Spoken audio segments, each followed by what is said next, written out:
Assalamualaikum warahmatullahi wabarakatuh. Selamat pagi semuanya. Semoga masih semangat untuk kembali memulai aktivitas belajar dari rumah hari ini. Minggu lalu kita sudah mempelajari konsep dasar hak dan kewajiban asasi manusia. Mari kita ulas kembali di sini. Ada macam-macam HAM sesuai peraturan perundang-undangan di Undang-Undang Nomor 39 Tahun 1999 tentang hak asasi manusia. Oke, dilihat. Ada hak untuk hidup, hak untuk berkeluarga, melanjutkan keturunan, hak mengembangkan diri, hak memperoleh keadilan, hak atas kebebasan pribadi, hak atas rasa aman, hak atas kesejahteraan, hak turut serta dalam pemerintahan, hak wanita dan hak anak. Minggu lalu kalian juga sudah mempelajari instrumen HAM yang ada di Indonesia. Oke, hal itu menunjukkan bahwa Indonesia menjamin tegaknya hak asasi manusia. Adanya jaminan hak asasi manusia dalam konstitusi membuktikan bahwa Indonesia merupakan negara hukum.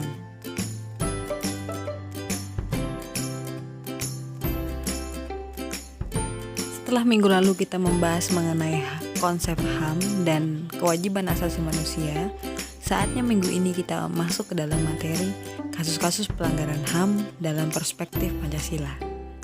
Dapat dilihat di sini, pelanggaran HAM menurut Undang-Undang Nomor 39 Tahun 1999 adalah setiap perbuatan seseorang atau kelompok orang, termasuk yang dilakukan oleh aparatur negara, baik disengaja maupun tidak disengaja, ataupun kelalaian yang secara hukum mengurangi, menghalangi, membatasi, dan atau mencabut HAM seseorang atau kelompok orang yang dijamin oleh undang-undang dan tidak mendapatkan atau dikhawatirkan tidak akan memperoleh penyelesaian hukum yang adil dan benar berdasarkan mekanisme hukum yang berlaku.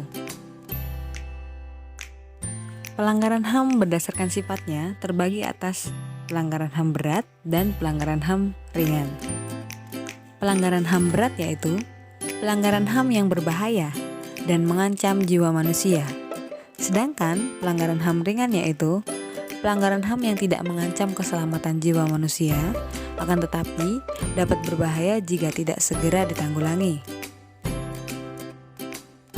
Yang masuk ke dalam kategori pelanggaran HAM ringan adalah memaksakan kehendak kepada orang lain, meminta orang lain sependapat dengan dirinya, melarang orang lain beribadah, melarang seseorang mendapatkan informasi atau pengajaran, dan melarang orang lain untuk berpendapat. Sedangkan yang masuk ke dalam kategori pelanggaran HAM berat adalah kejahatan genosida dan kejahatan terhadap kemanusiaan. Kejahatan genosida adalah setiap perbuatan yang dilakukan dengan maksud untuk menghancurkan atau memusnahkan seluruh atau sebagian kelompok bangsa, ras, kelompok etnis, kelompok agama dengan cara membunuh anggota kelompok, mengakibatkan penderitaan fisik dan mental yang berat terhadap anggota-anggota kelompok, menciptakan kondisi kehidupan yang akan mengakibatkan kemusnahan secara fisik, baik seluruh atau sebagian, memaksakan tindakan-tindakan yang bertujuan mencegah kelahiran di dalam suatu kelompok, memindahkan secara paksa anak-anak dari kelompok tertentu ke kelompok lain. Sedangkan kejahatan terhadap kemanusiaan adalah salah satu perbuatan yang dilakukan sebagai bagian dari serangan yang meluas atau sistematik yang diketahuinya bahwa serangan tersebut ditunjukkan secara langsung terhadap penduduk sipil. Yang masuk ke dalam kategori kejahatan terhadap kemanusiaan adalah pembunuhan, pemusnahan, perbudakan, pengusiran, perampasan kemerdekaan, penyiksaan, perkosaan, penganiayaan, penghilangan orang secara paksa, dan kejahatan apartheid. Dapatkah kamu menemukan perbedaan dari kejahatan genosida dan kejahatan terhadap kemanusiaan? Oke, jawabannya adalah sasarannya. Kejahatan genosida mengarah kepada kelompok bangsa, ras, etnis, kelompok agama. Sedangkan kejahatan terhadap kemanusiaan lebih ditujukan kepada penduduk sipil secara umum tanpa membedakan kelompok bangsa, ras, etnis, maupun agama. Oke, untuk nomor 1 tugasmu adalah menuliskan kembali perbedaan dari kejahatan terhadap kemanusiaan dan kejahatan genosida. Ada dua faktor penyebab dari pelanggaran HAM, yaitu faktor internal dan faktor eksternal. Faktor internal yaitu dorongan untuk melakukan pelanggaran HAM yang berasal dari dalam diri pelaku pelanggar HAM.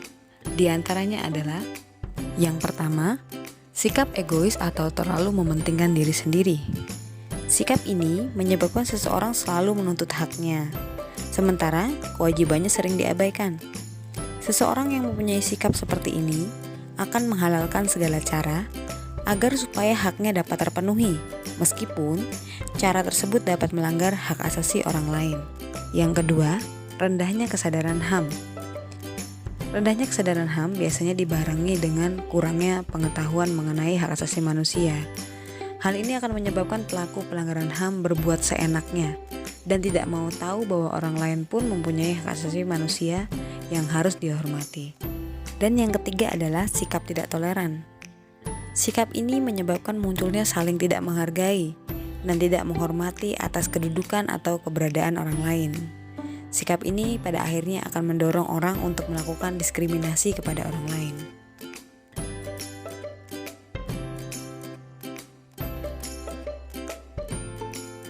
Sedangkan faktor eksternal pelanggaran HAM adalah faktor-faktor di luar diri manusia yang mendorong seseorang atau sekelompok orang melakukan pelanggaran HAM.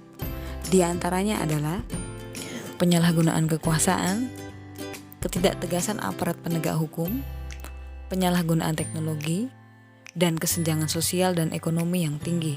Berikut ini dapat dilihat ada beberapa contoh kasus pelanggaran HAM yang pernah terjadi di Indonesia. Yang pertama ada kerusuhan Tanjung Priok, terjadi pada tanggal 12 September tahun 1984. Kemudian ada penyerbuan kantor Partai Demokrasi Indonesia tahun 1996. Kemudian ada penembakan mahasiswa Trisakti pada tahun 1998. Ada tragedi Semanggi I tahun 1998. Kemudian penculikan aktivis pada bulan April 1997 dan kasus meninggalnya Munir yang merupakan aktivis HAM pada tanggal 7 September 2004.